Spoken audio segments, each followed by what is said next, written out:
Assalamualaikum warahmatullahi wabarakatuh. Bismillahirrahmanirrahim. Alhamdulillahi rabbil alamin. Wassalatu wassalamu ala asyrafil anbiya'i wal mursalin. Sayyidina Muhammadin wa ala alihi wa sahbihi ajma'in.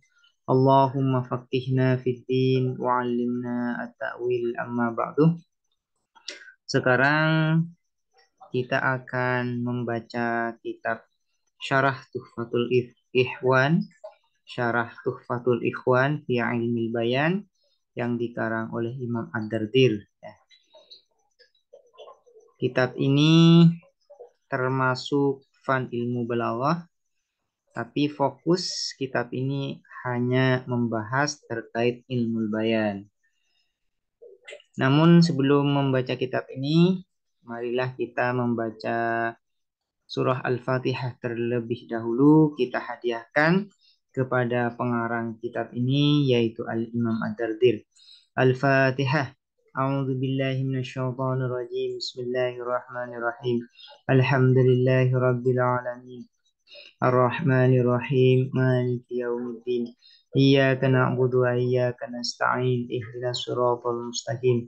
Siratal ladzina an'amta 'alaihim ghairil maghdubi 'alaihim waladdallin. Amin. Bismillahirrahmanirrahim. Qala al-musannifu rahimahullahu ta'ala wa nafa'ana bihi wa bi ulumihi wa amaddana bi asrarihi wa bikum fid dharain. Amin. Bismillahirrahmanirrahim. Alhamdulillahi. Adapun segala puji lillahi ialah milik Allah. Ala ma an'ama minal bayan. Atas apa an'ama yang telah berikan nikmat siapa Allah minal bayani dari ilmu bayan. Wa alhama dan telah memberikan ilham siapa Allah minat tibyani dari penjelasan.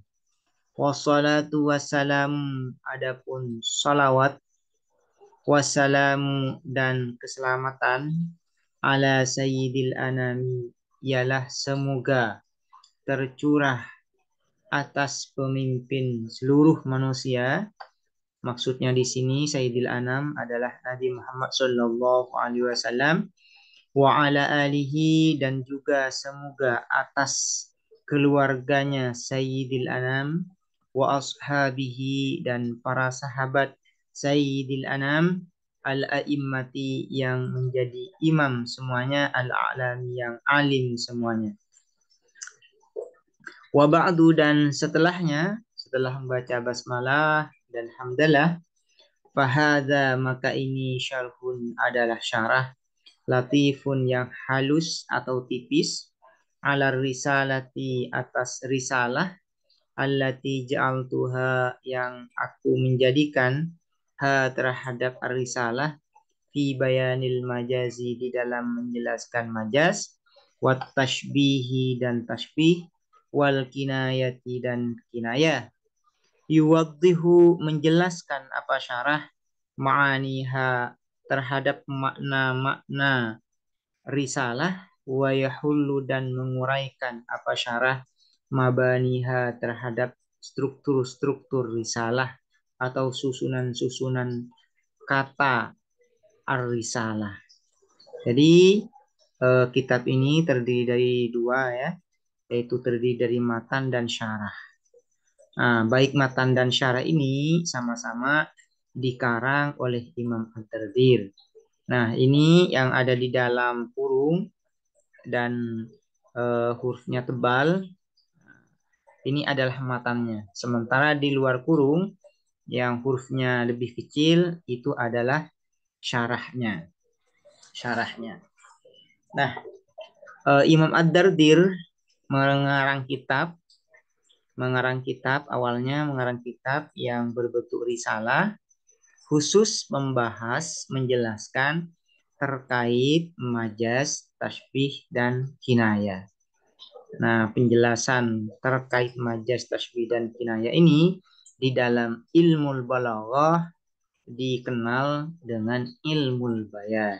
Ilmu bayan. Fa'akuluh Maka aku berkata wabillahi taufiku terhadap kalimat wabillahi taufiku. Ialah dengan pertolongan Allah adapun at-taufik, adapun pertolongan. Rojian seraya mengharap minhu ta'ala dari Allah ta'ala ayyasluka agar memberikan jalan siapa Allah bina kepada kita amfa'atorikin terhadap paling manfaatnya jalan, terhadap paling manfaatnya jalan. Bismillahirrahmanirrahim. Ini adalah kitab matanya Tuhfatul Ikhwan fi Ilmil Bayan. Alhamdulillahi, adapun segala puji lillahi ialah milik Allah.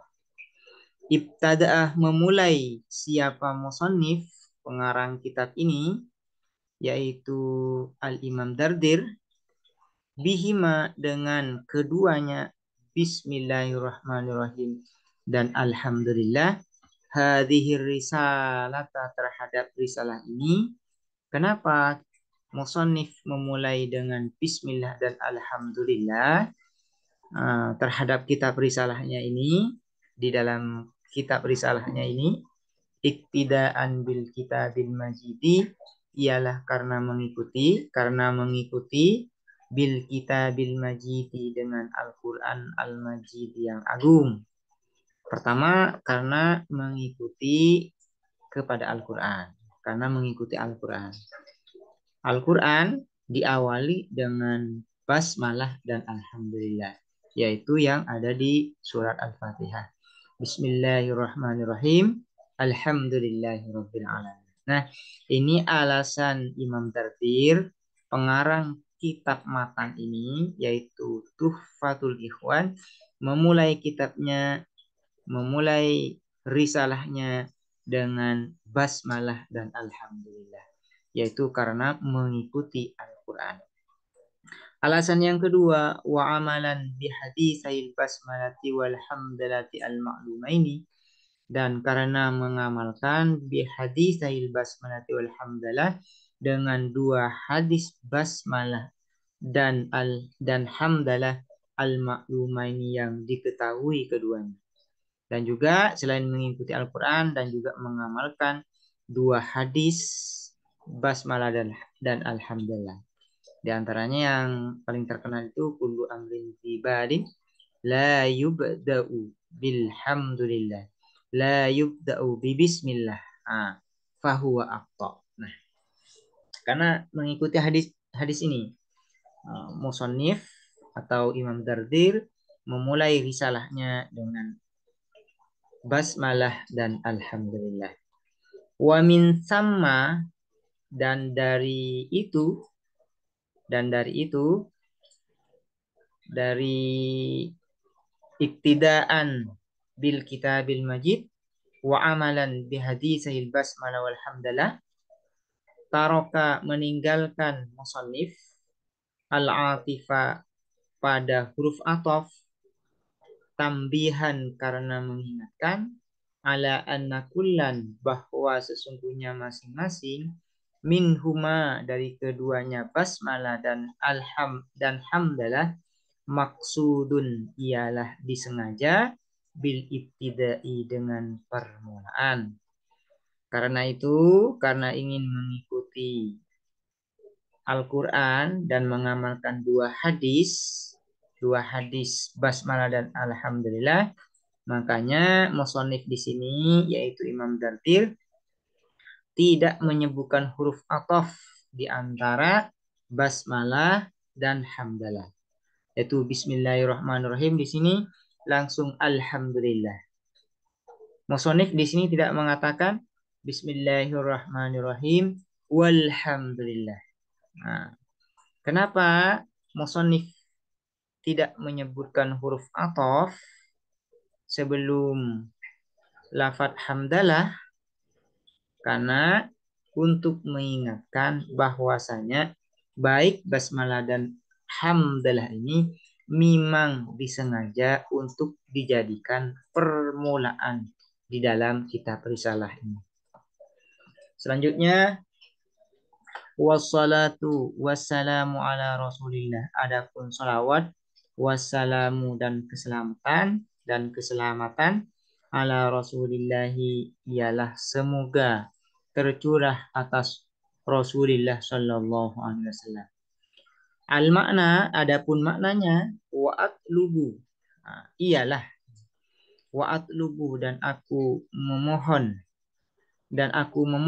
minallahi dari Allah ayyusolliya untuk memberikan rahmat siapa Allah wa yusallimu dan berikan keselamatan siapa Allah ala rasulihi atas utusannya Allah Muhammadin sallallahu alaihi wasallam yaitu Nabi besar Muhammad sallallahu alaihi wasallam. Wassalatu adapun salat di sini luwatan secara bahasa ad-du'a bi khairin ialah berdoa dengan kebaikan. Fa idza udhifat apabila udhifat disandarkan apa salat ilallahi ta'ala kepada Allah ta'ala karena maka ada makna apa maknanya salat itmaman nikmati ialah menyempurnakan nikmat wa idhamal qadri dan agungnya bagian walihada dan karena ini khusot dikhususkan biha dengan salat al-anbiya'u siapa para nabi wal malaikatu dan para malaikat.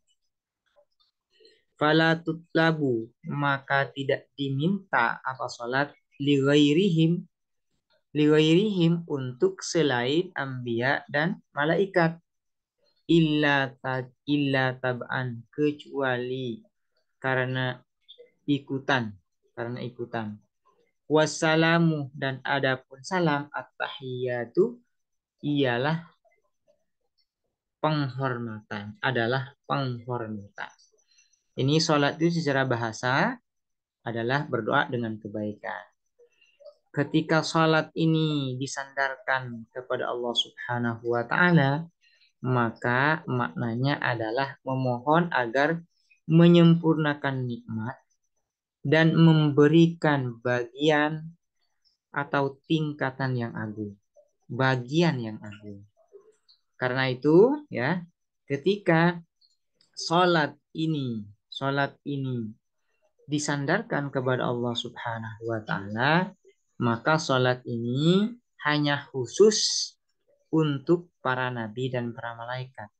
Hanya khusus ditujukan kepada para nabi dan para malaikat.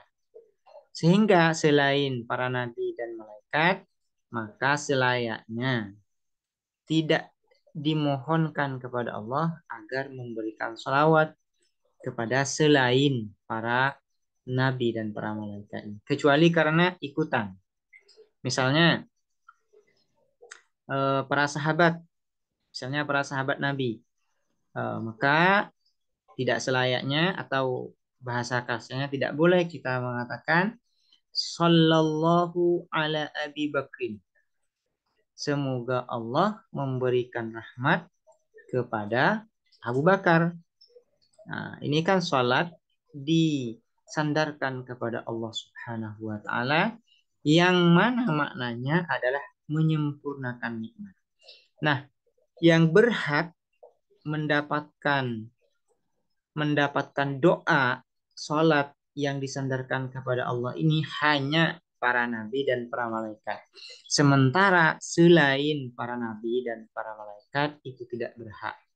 Karena itu kita tidak boleh mendoakan selain para nabi dan para malaikat dengan menggunakan kalimat sallallahu. Misalnya sallallahu ala Abu Bakrin ala Abi Bakrin, sallallahu ala Umar, sallallahu ala Utsman, sallallahu ala Syafi'i misalkan ya. Sallallahu ala al-Imam dardir, itu tidak boleh. Kecuali selain para nabi dan malaikat ini diikutkan kepada para nabi dan para malaikat. Misalnya kita mengatakan sallallahu ala sayyidina Muhammadin wa ala alihi. Ini ya. Wa ala alihi wa sahbihi. Sallallahu ala sayyidina Muhammadin wa ala alihi wa sahbihi. Nah, sebenarnya mengatakan sallallahu ala alihi wa sahbihi ini tidak boleh.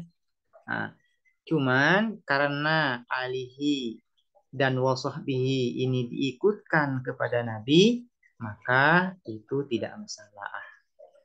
Boleh kita memintakan sholawat kepada selain Nabi apabila itu diikutkan kepada Nabi atau para Nabi.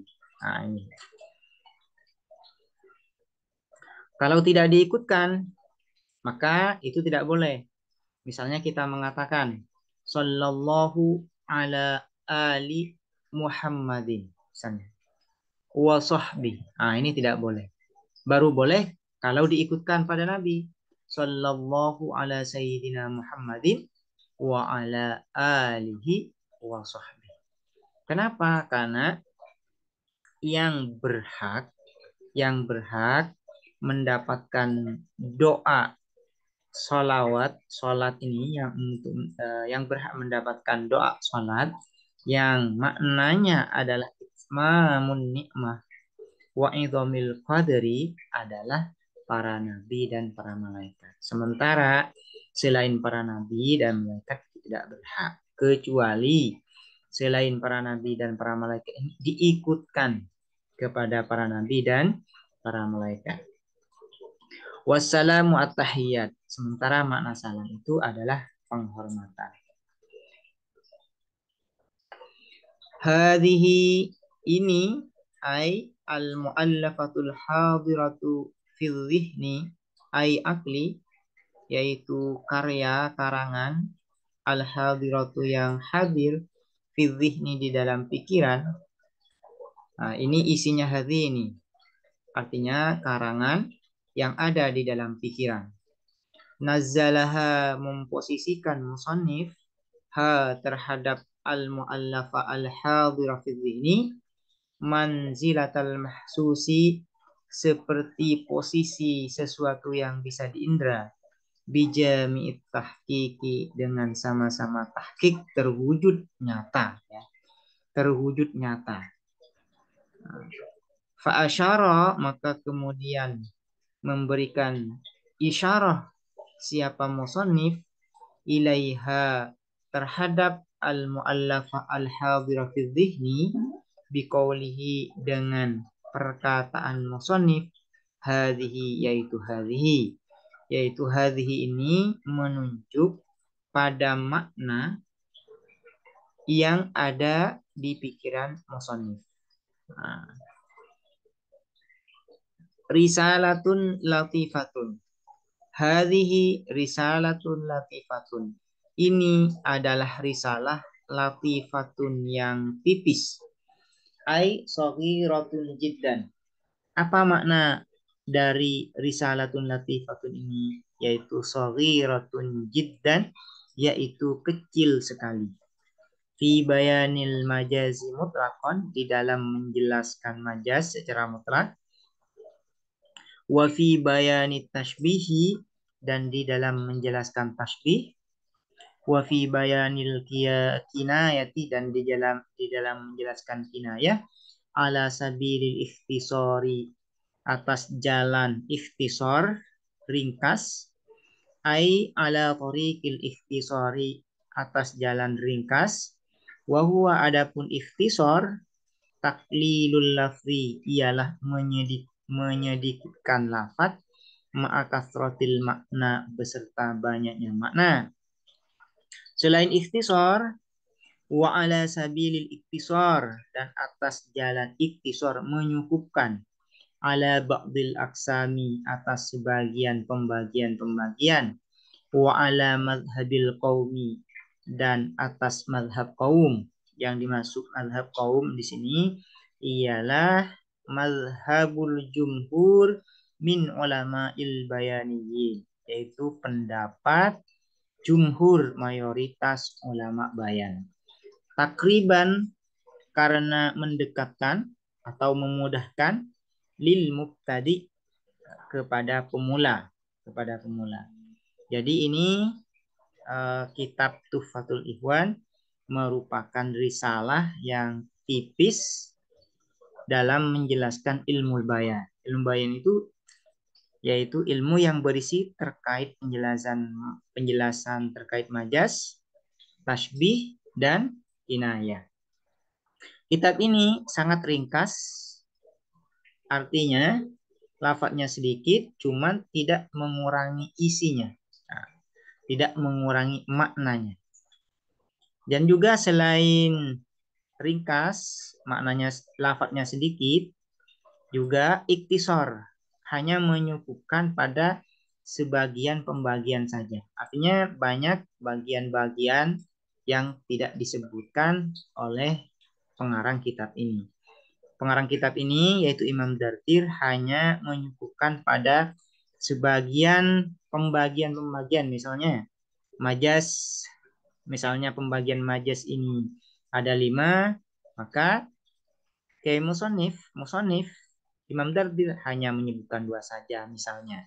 Ini menyukupkan ala ba'dil aksan wa ala madhabil qaum, dan hanya menyukupkan pada pendapat mayoritas ulama bayan. Kenapa?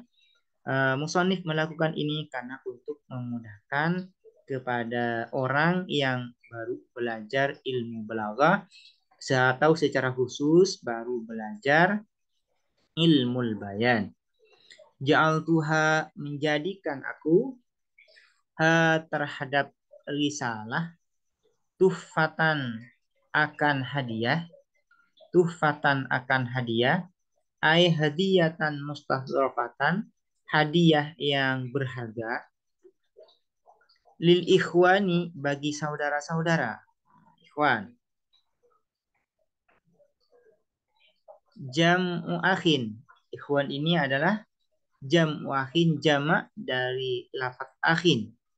Wa yujma'u, dan dijama akhun, apa lafaz akhun, aidon juga ala ikhwatin, atas lafaz ikhwah.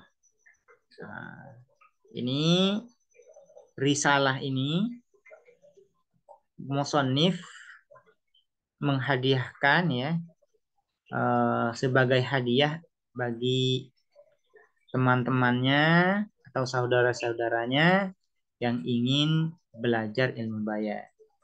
Nah, tuhfatul lil ikhwan, tuhfatan lil ikhwan. Makanya dari sini risalah ini dinamakan sebagai tuhfatul ikhwan. Ikhwan sendiri jamak dari lafaz akhun. Akhun itu jamaknya ada 2, yaitu ikhwan dan ikhwah. Hanya saja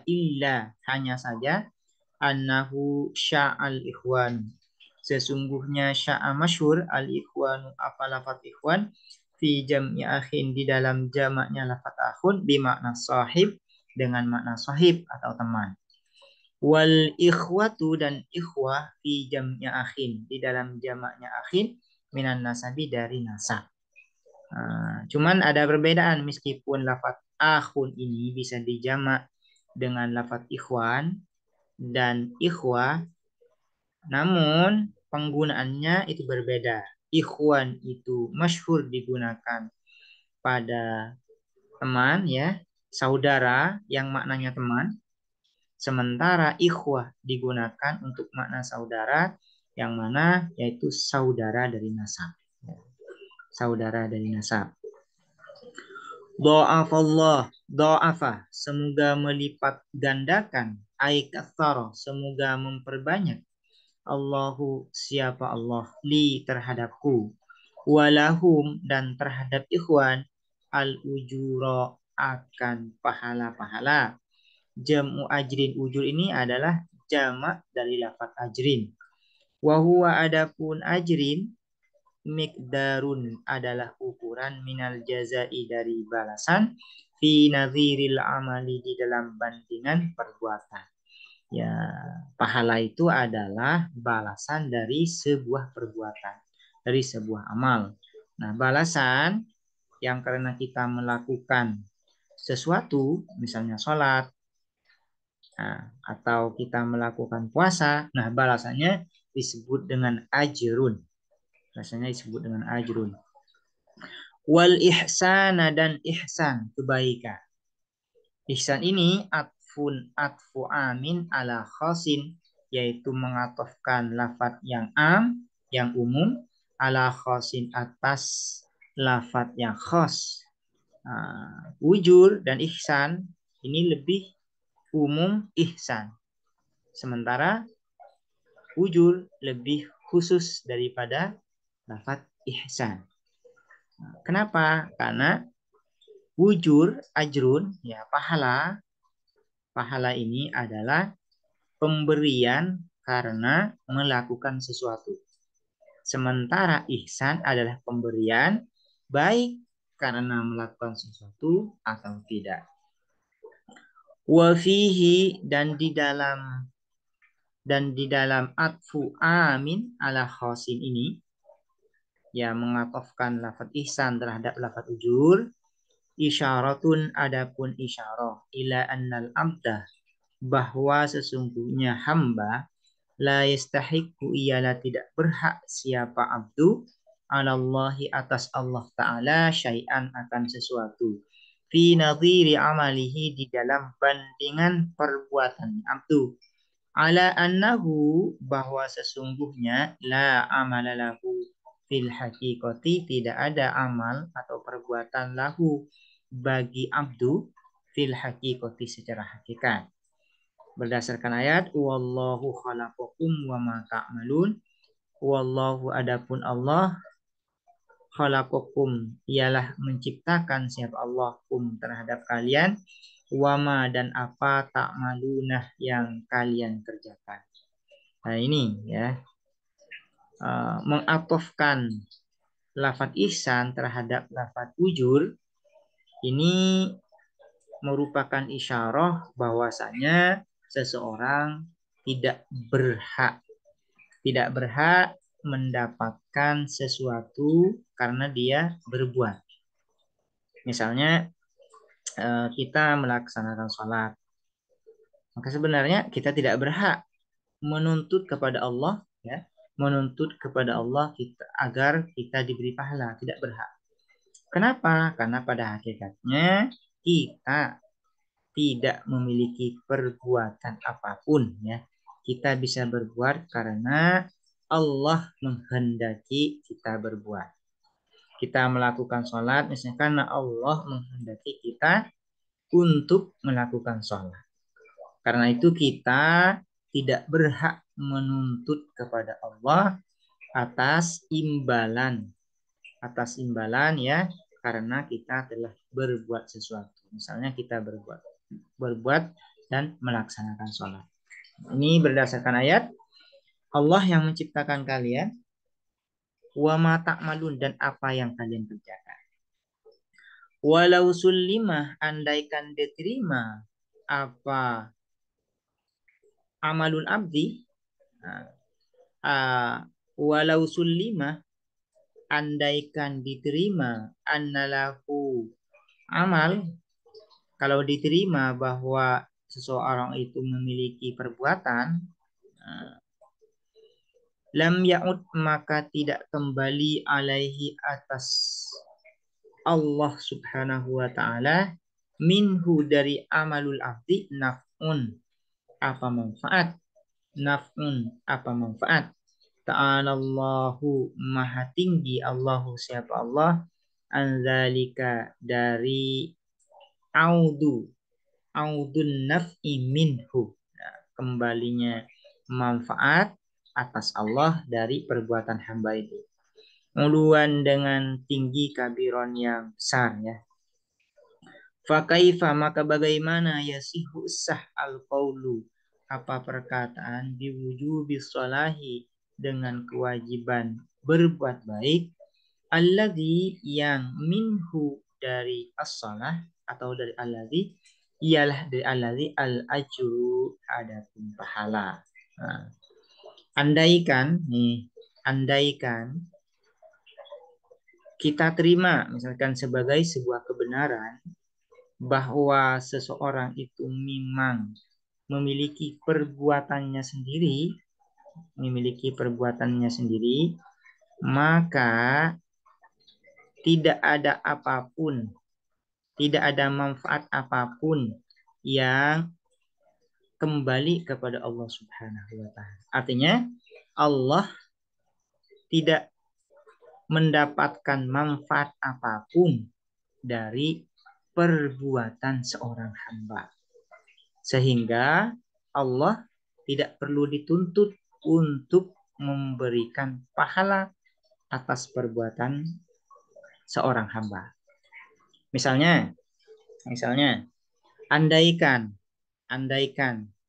diterima sebagai sebuah kebenaran bahwa kita memiliki kemampuan untuk melakukan sholat sendiri. Nah, misalnya memiliki kemampuan untuk melaksanakan sholat misalnya, maka sholat kita itu manfaatnya tidak kembali kepada Allah. Allah tidak mengambil manfaat apapun dari perbuatan sholat kita. Sehingga kita tidak berhak untuk menuntut kepada Allah Subhanahu wa taala agar memberikan pahala terhadap perbuatan kita. Nah, ini maksudnya. Sehingga tidak sah kita mengatakan bahwasanya Allah itu wajib berbuat baik ya. Wajib berbuat baik, berbuat sholat dengan cara memberikan pahala kepada hambanya yang telah melaksanakan perintah melaksanakan sholat misalnya. Ini maksudnya. Ta'alallahu anzalika uluwan kabira. Maha suci Allah. Maka kita tidak boleh ya. Nah, menurut keyakinan Asy'ariyah, maka semua perbuatan kita ini adalah atas kehendak Allah ya. Atas kehendak Allah karena Allah yang menciptakan. Karena itu tidak berhak. Nah, karena itu kita tidak berhak untuk menuntut kepada Allah agar memberikan pahala, agar Allah berbuat baik kepada kita berdasarkan perbuatan yang telah kita lakukan. Demikian untuk muqaddimah ini. Semoga bermanfaat. Assalamualaikum warahmatullahi wabarakatuh.